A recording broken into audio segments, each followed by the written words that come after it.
Hello and welcome to the Greg Fearon podcast with your host, Greg Fearon. And today I've got my longtime friend, fellow coach, Leeann Doherty, to come and talk to you about how you're going to get yourself in shape with some of the things outside of the gym and just your diet.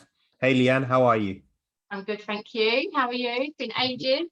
I know we had a half an hour chat before the podcast where we should have been talking on the podcast, but it's We all should have really done it on the podcast, shouldn't we? It was a catch up. So yeah. good. So do you know, just do a quick introduction to you, who you are and what you do? Okay, so my name's Leanne and I'm an online coach as well. And I offer fitness, nutrition, support, mainly for women, people getting ready for holidays and stuff like that.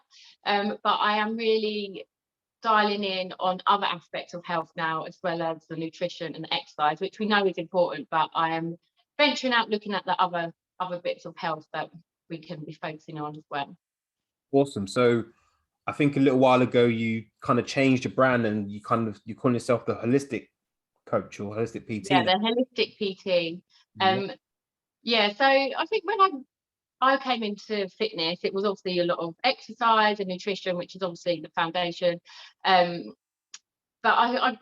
I find when you get to a certain stage where the exercise and diet becomes the norm, and then there's a next level. So what is that level, and what are these other things that we can be incorporating into everyday life that would then give us fitness on a whole, so other aspects, which obviously holistic stands for the bigger picture.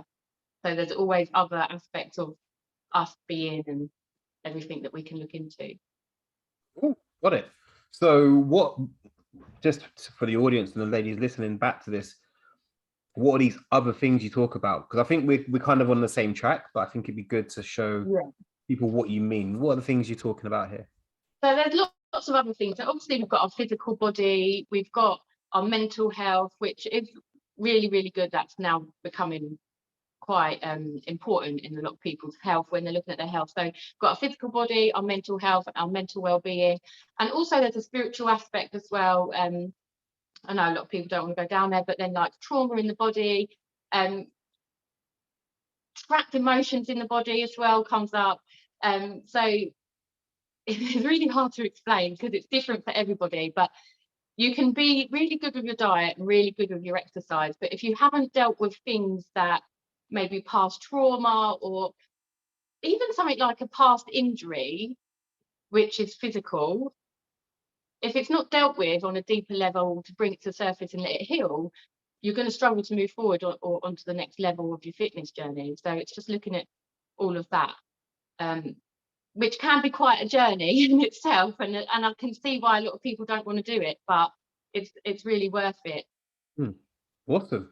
So that makes sense. And for anyone listening, there's a book called The Body Keeps Score, which is an awesome book, by the way. I can't remember who it is. I'll put the link to it in the show notes. But one of the things you mentioned was about the trapped emotions. Is this something you're seeing a lot of in ladies, that they're keeping stuff in and they're doing all this external stuff? They're going to the gym, eating healthy, but there's other stuff that's actually holding them back. Yes, I have a really prime example of this, a really good prime example. One of my clients, she started off online and she was doing brilliantly. And the thing is, in her profession, she is very in tune with the human body and how it works. And she had this ongoing hip problem. So before we'd done any exercise plan, I was like, come to me, we're going to work together one-to-one. We can see how your body moves and just assess her really. And she had done really, really well. And then as soon as it came to kind of like a squat movement or anything that she had to move her hip, she was like, no, I can't do it. And this wall went up and I was like, you haven't even tried. Like, there's no way. I'm here to support you. There is no way you're going to get hurt. And she just went rigid like a wall. And I was just like, okay, there's an issue here. And then she went away. She had a stretch plan, really, more than a workout plan, just to try and ease her in, because she was so worried, like so scared of hurting herself, which obviously I didn't want to push her too far because I could see it was an issue. And then what she was doing wouldn't hurt her hip. It's all emotional. And then afterwards, we had our little session, and then afterwards we sat down together and I just said, look, is everything okay? Like, is anything wrong? She burst into tears, literally had to give her the biggest cuddle, and I held her hand. I said, it's fine, like, just tell me. And it literally, like a volcano, had erupted, and she'd been storing all of this emotional, holding on to everything, being the backbone of her house and the kids and all of that stuff, exploded, absolutely exploded. And you know what, the next day she's like, oh my God, I feel so much better, my hip's feeling better, I'm more mobile. I'm like, there we go. Because every time you suppress something, that has to go somewhere. So she's holding on to it, she's stiff, she's like this, and you know. It's like a fight or flight or freeze. Or freeze, yes. And I think she'd been frozen for so long that we overcompensate. So once you're stiff somewhere, it kind of travels down to the point where there's nowhere else to be stiff. And looking back now, she actually mentioned something when I was consoling her. I was like, it's fine, like, just let it all out. And something she said was like, when I was a child, my auntie said that I wasn't very girly and that I should have been a boy and all stuff like this. And I was like, oh my God, like, we're having a PT session, but because we've moved her hip a bit and I'm making her move in a way that she's been avoiding, that was it. She let go. And that, how old is that? I mean, this woman is nearly 50 and she's telling me about her childhood and something that her auntie said. Her auntie's not even here anymore. This is all magical for me because these are the sort of breakthroughs that I have with clients as well, right? And I love this thing where you're talking about what's happened at childhood that people just hold on to. They like, yes, and it becomes their identity almost. Yeah, because even I've done a few evening classes with this client because we've kind of friendly, like, gone through this profession together because of her job. And so we've done a few yoga classes, and I'm like, oh, are you going to be at yoga tonight? And she's like, oh, I will, but I'm going to take it gentle because of my hip. I'm like, you're speaking this into existence. You're setting a limitation before you've even tried what it is. So you're saying, I'm going to do this, but I won't be able to do it properly because I'm holding myself back because of my hip. And she even said to me at one point, so this was about a month working together, and she said, Leeann, I think that it's not physical in my hip, but I think it might be emotional. And I was like, oh, finally. It is her identity, because she's like, oh, I'm getting my hip worked on today. I'll get my hip worked on once a week. And it is who she is now. And I'm like, you're so close.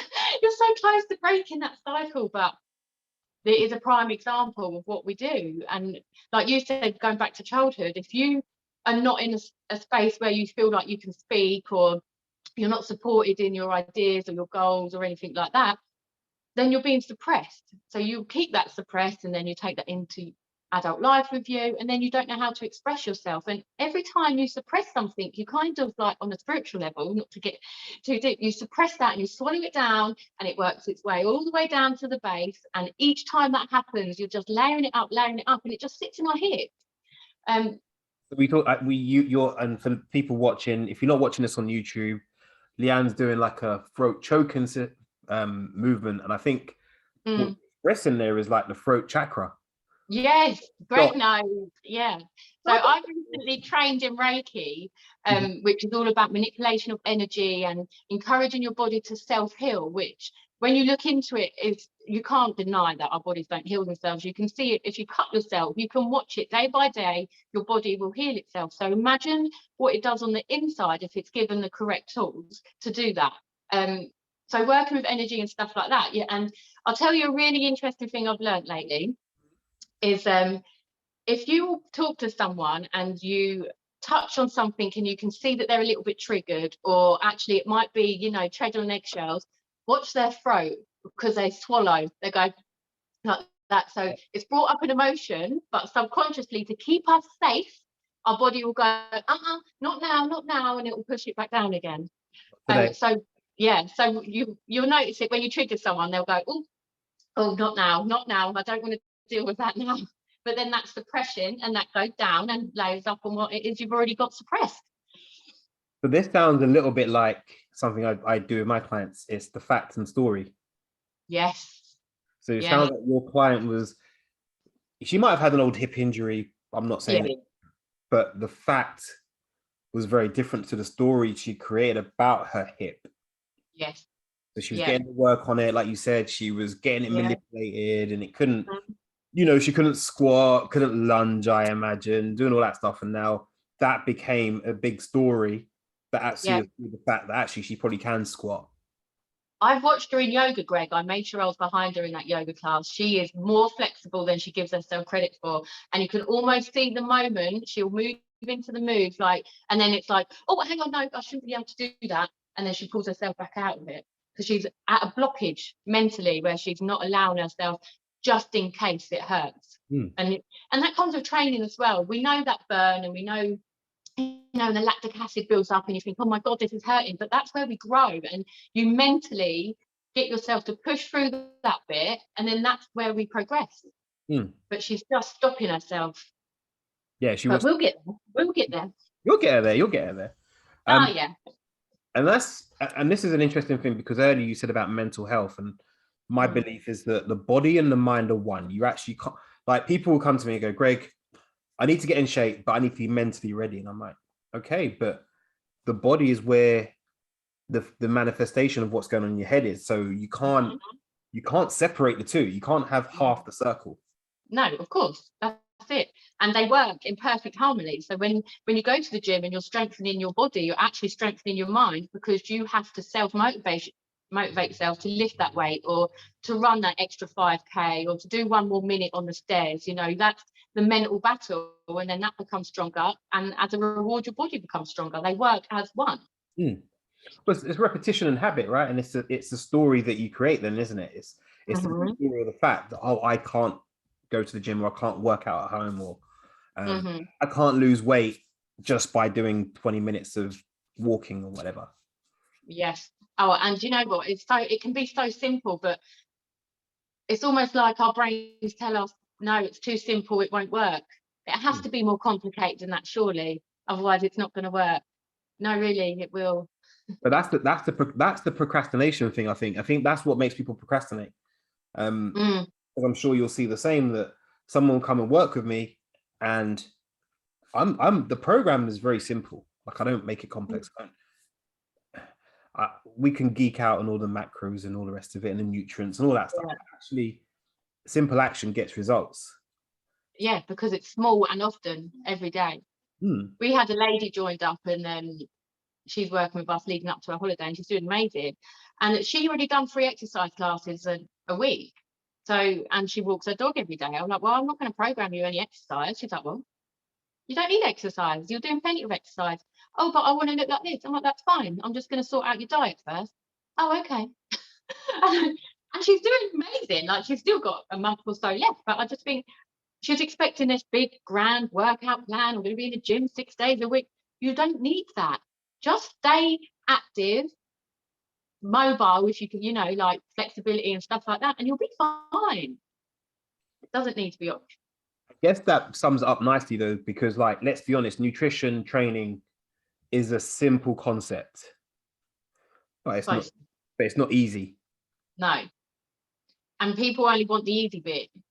But then saying that, if we give them the easy bit, like, okay, I want you to walk for 20 minutes and hit 2 litres of water a day just for this first week. Oh, was that it? So, but if I said, oh, here you go, I want you in the gym 6 days a week, I want heavy lifting, I want 1 rep maxes every single workout, and I want you eating 6-7 meals, they'll be like, oh, I can't do that.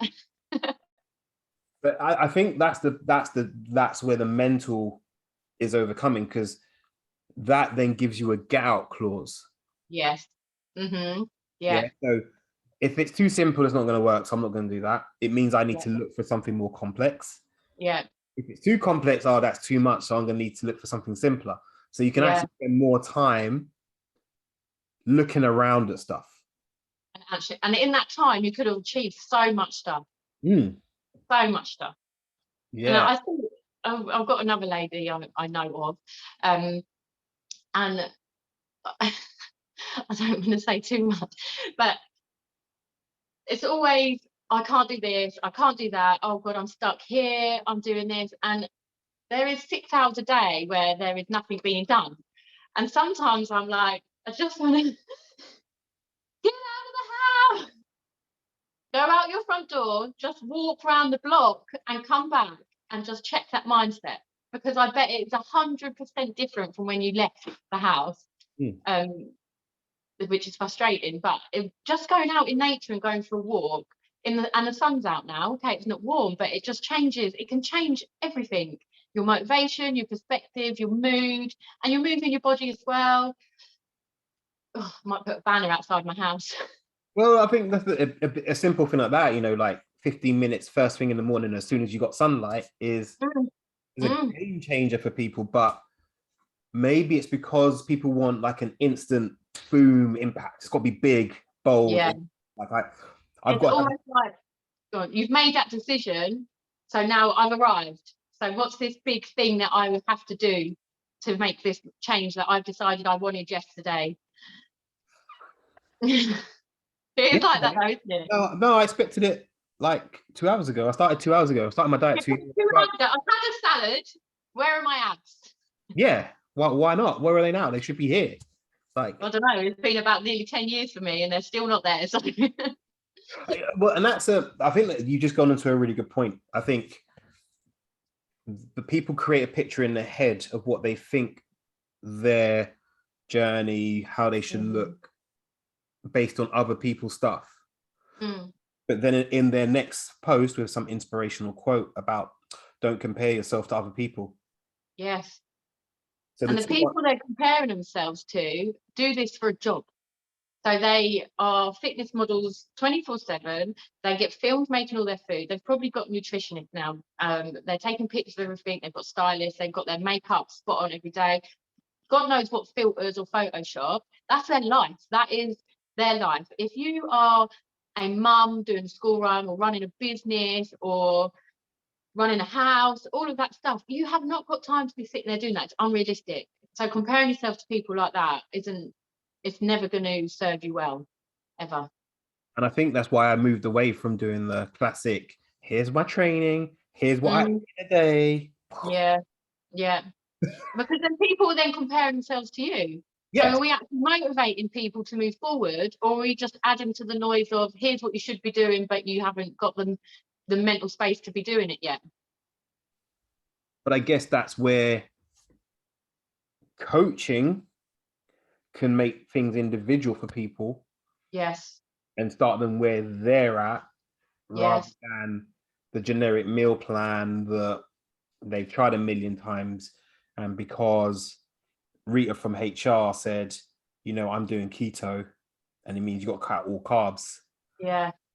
Then But, you've been on that road before. yeah.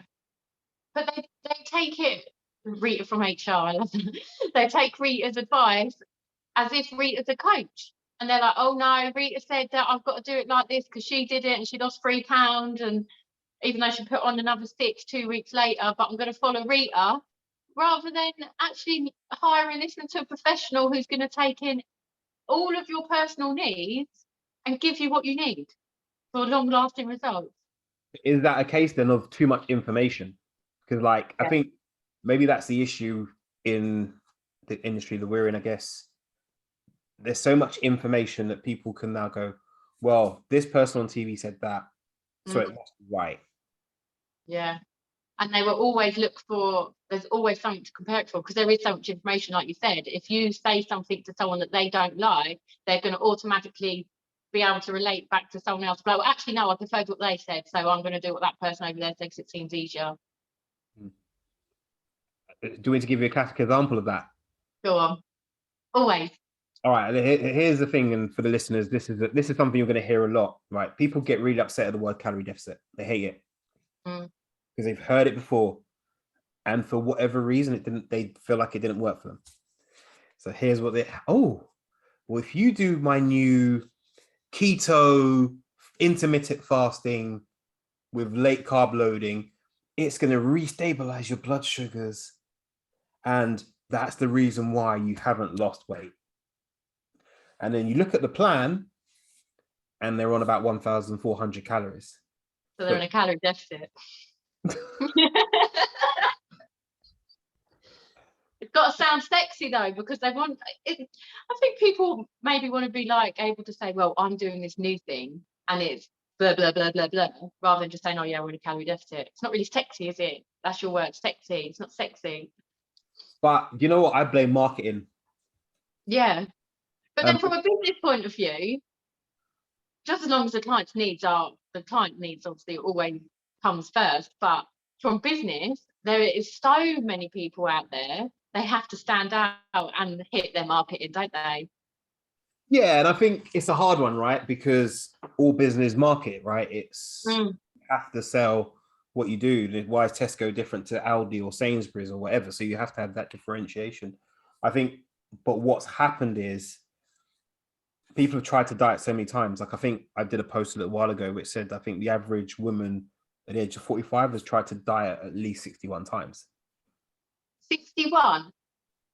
Oh my God. So wow. When you spin it that way, it's like, okay, 61 times. So 61 times they've tried very similar things. And so they felt that that hasn't worked. But that's because it's insanity. They're doing the same things over and over again, looking on TV, looking in the magazines, expecting a different result. Yeah. But why do we do it? Just for a quick fix? I think no one's in it for the long game, are they? Because it's forever. It's not, there's no end destination. It's a journey. But I'm dead. Yeah, exactly. When I'm dead. And I'll still be in good shape. I better be. That bloody coffin. Got to look good for the funeral, right? Yeah, exactly that. Exactly. When they're playing Amazing Grace or whatever, I want to get up and do some press ups. Flexing. I want to be in my coffin like this. Flex the guns, right? It is true though, right? It is. It's a very hard one because people like to have timelines of when cool, we'll start here, this is when the end's going to be. Right. I think, yeah, it's a long-term thing. And we say all the time, it's not a diet, not a lifestyle, but they actually mean the same thing just for people back.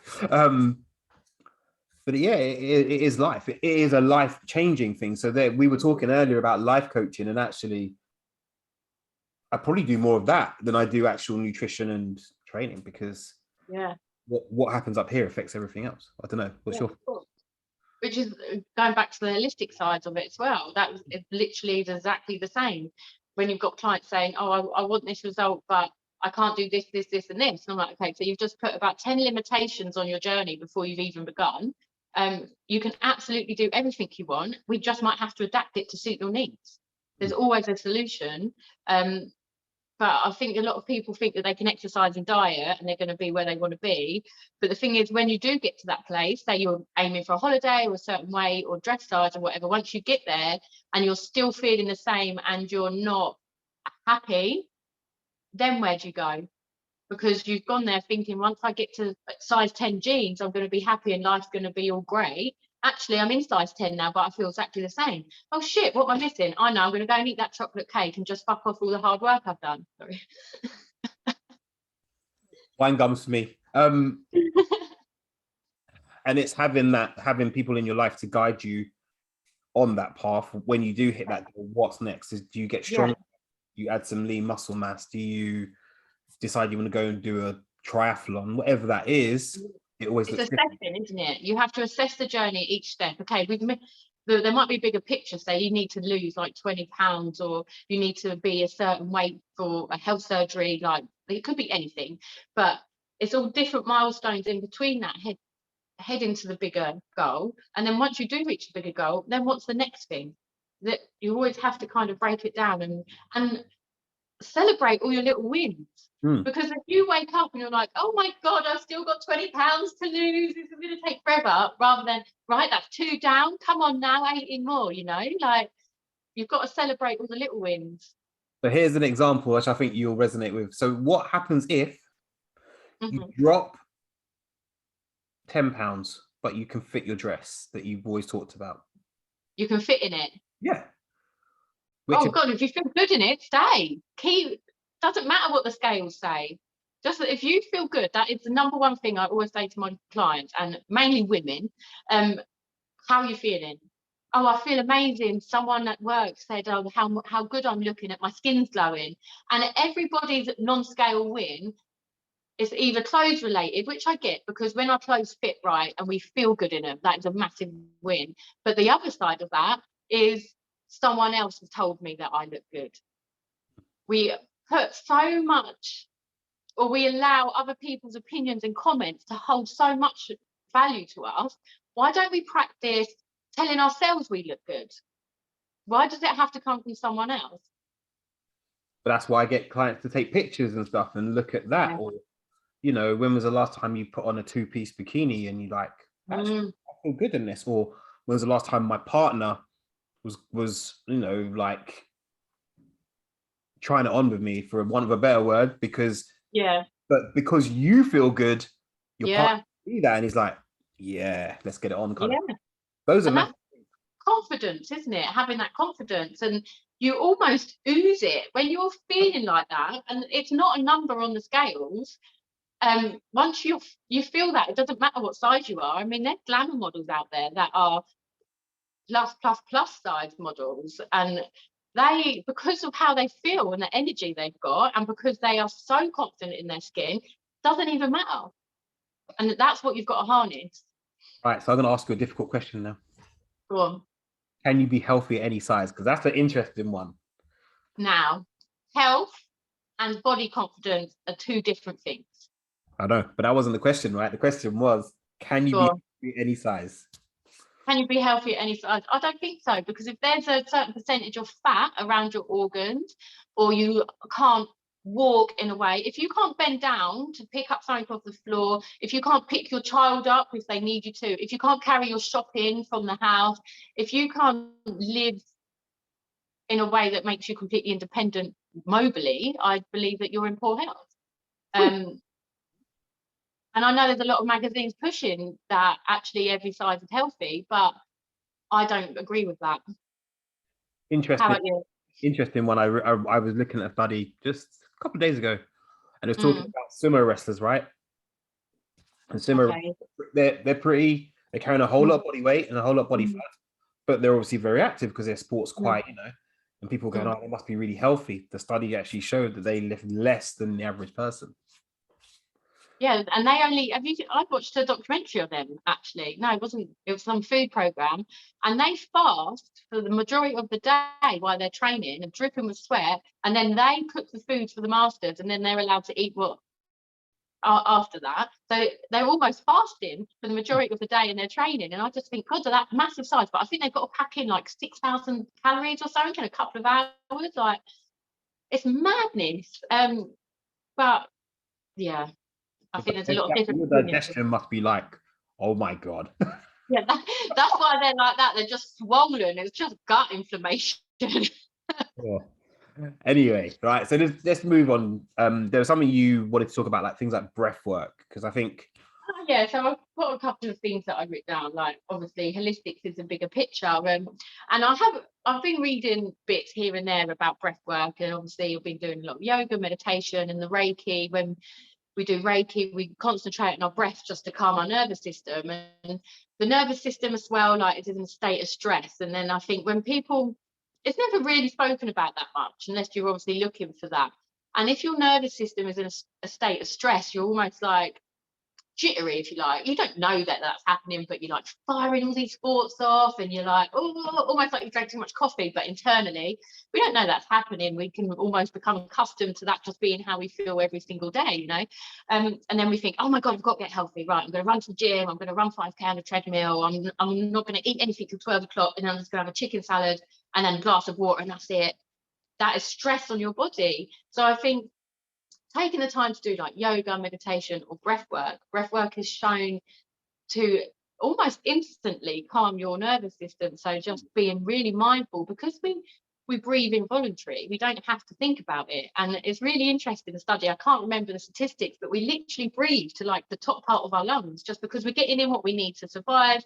We don't really need to go any further. But actually, when you take the time to breathe in properly, sitting up straight, all the way down to your diaphragm, you're feeling your lungs all the way. But because you're being mindful, you're stopping all the other thoughts, all that chaotic energy, because you have to really concentrate on breathing in and then out and then in and out. And then literally within a couple of minutes, your whole nervous system is calm.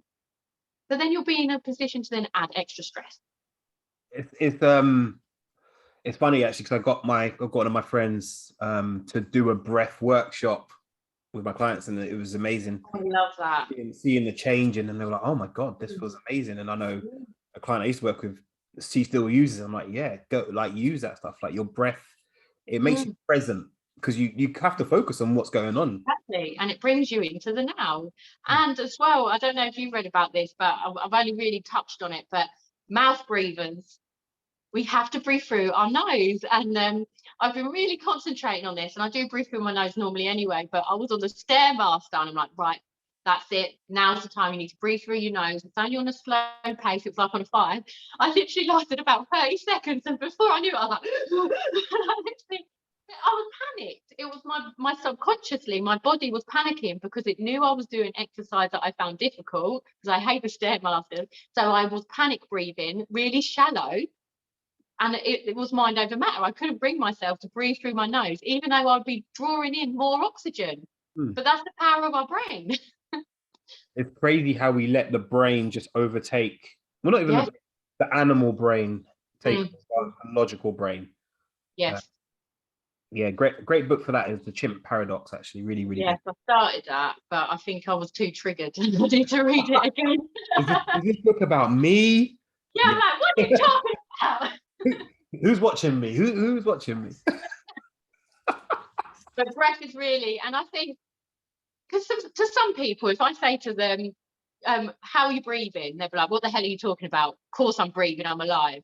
You know, if you can even put like a guided breath work into YouTube or Spotify on your own, no one needs to, if you're worried about being judged or you don't know where to start, it will ground you literally within minutes. And before bed, or if you're feeling stressed or out of control, it is brilliant. I cannot recommend it enough. And what's really interesting, a lot of these things are coming back to the fore, but they've been around for ages. Yes. Since like the dark ages of man, we've realized that the breath and how we breathe, how we walk, how we talk, how we sleep, how we think about ourselves is massive. And it's been interesting. I've been delving back into a lot of that stuff in martial arts, and but it's scary how much people will resist it because it doesn't feel comfortable. Yes. We've lost a lot of that stuff. We're almost conditioned, and society, the way it is so fast paced, and work, money, taxes, you know, all of that stuff that we're told is important, has taken us so far away from our natural being, if you like.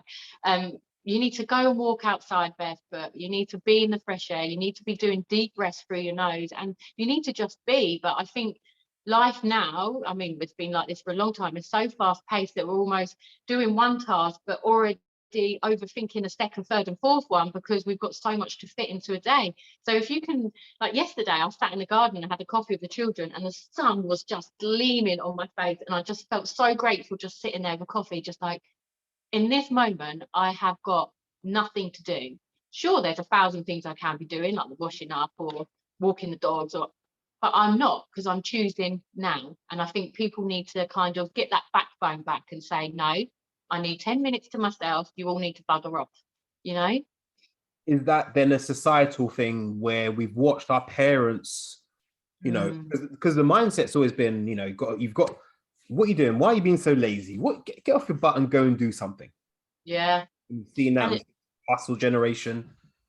And then burnout as well. Like, their mental health is through the roof, and I know there is a multiple of reasons, like it could be anything, but it is through the roof. And I think expectations are too high.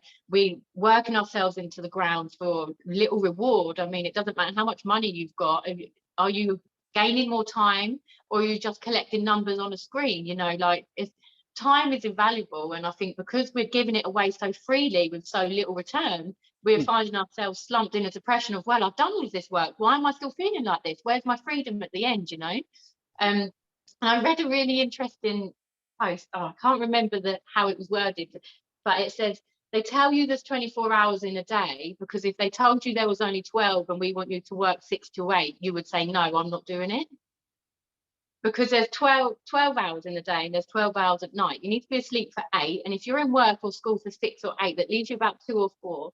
So, because I would tell someone to piss off if they said to me, right, I know you've only got about 10 hours of daylight, but I need you here for 8. You'd be like, not a chance. But then again, that's society and that's what's expected. And it's hard to go against the norm, isn't it? Yeah, and it's been interesting. I mean, since I've kind of changed how I work. Like there are days when I'm going, oh, am I being lazy? And I realize that's my old corporate kind of mindset going, Yeah. you've got to do 9 till 5, you've got to hustle, Mhm. do overtime and all that stuff. And I think, yes, there is a time to be productive and do the stuff you have to do, but there has to be time where you're just being, not doing. Yes. And I think as well, like I think you hit on it earlier, that people actually don't feel comfortable just being, because if you're not busy, you're going to be left alone with your thoughts, or that thing that you've been avoiding, or if you can make it. If I said to Colin, for example, so if I said to my husband, right, I need to take the kids out for an hour, it's been really busy and hectic, I just need some quiet. The moment they walk out that door and there is no sound in this house, I'm going to have to think about the 1,000 tasks that I've been avoiding, the phone call with my sibling that I've been avoiding because I know I've pissed her off, just an example. Or, oh my God, I feel so sad that such and such said that to me. Or, all them inner voices that we are keeping ourselves so busy avoiding, we're going to have to face up to. So I think some people find comfort in the busy schedule because then they don't have to face it. And that kind of then comes round to lots of things, right? It plays out in their business, their career, their relationships, their health. Yes. They're so busy pushing things down. Oh, I don't want to be vulnerable. I'm like, what? If you're not vulnerable, you can't move from where you are. All this, yeah, exactly. it gets hard, like trying to carry this suit of armor. Well, that comes back down to the whole suppression thing, doesn't it? So then we're suppressing. And what we tend to do as well, we're frozen, like that's our survival, we're frozen. We're suppressing all of this emotion, which could be decades old anyway, and then we're adding on top of that, and then that will start representing itself physically. So, when people are like, oh, I've got knots in my back, and because we are just so like this, and we just need to stop, relax and breathe. And that's another thing with the breath work as well, is when you are concentrating on breathing, and a lot of the guided ones really help, and they're like, right now feel that your breath go to your toes, your knees, your thighs, and all of that, and you can actually feel your body letting go. And one of the things I always say to my clients is, right, before we go any further, I just want you to unclench your jaw and drop your eyebrows and open your hands. And they're like, oh, how did you know? Yeah, okay. Because we're just so, you can see it physically in people, and almost everybody I encounter has got a clenched jaw. I'm like, can you just stop? Or their fists, they think that they're relaxed, but they're like that. And I'm like, yeah, I'm fine. Yeah, and then you touch their trap or something. Oh, I'm like, yeah, that's it.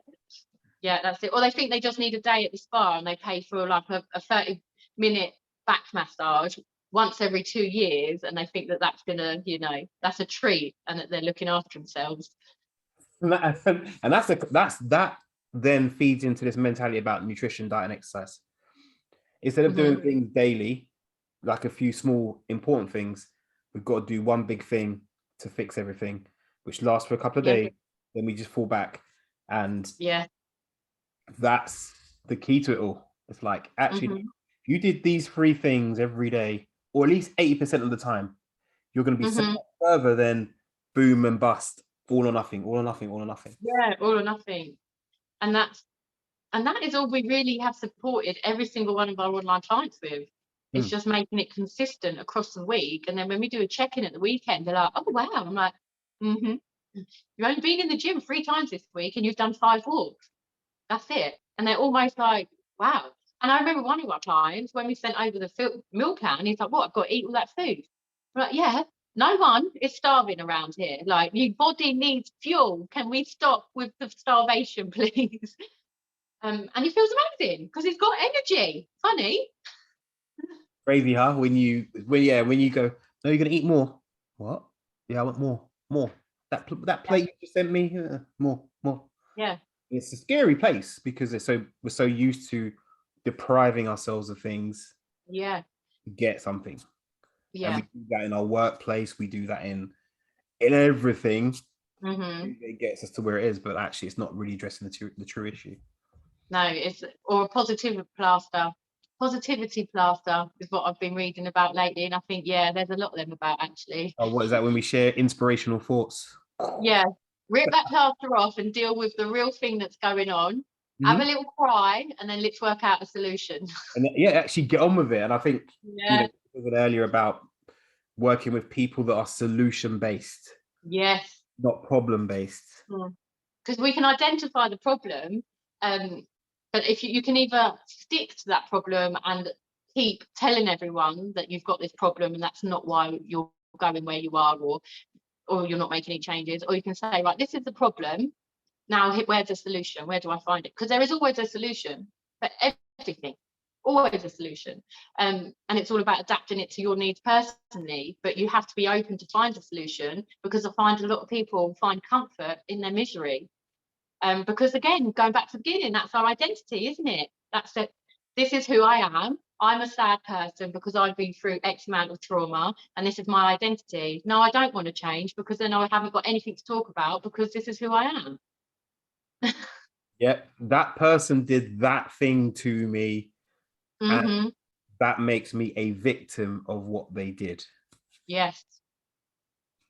And unfortunately, I know people in their 50s, 60s having that conversation.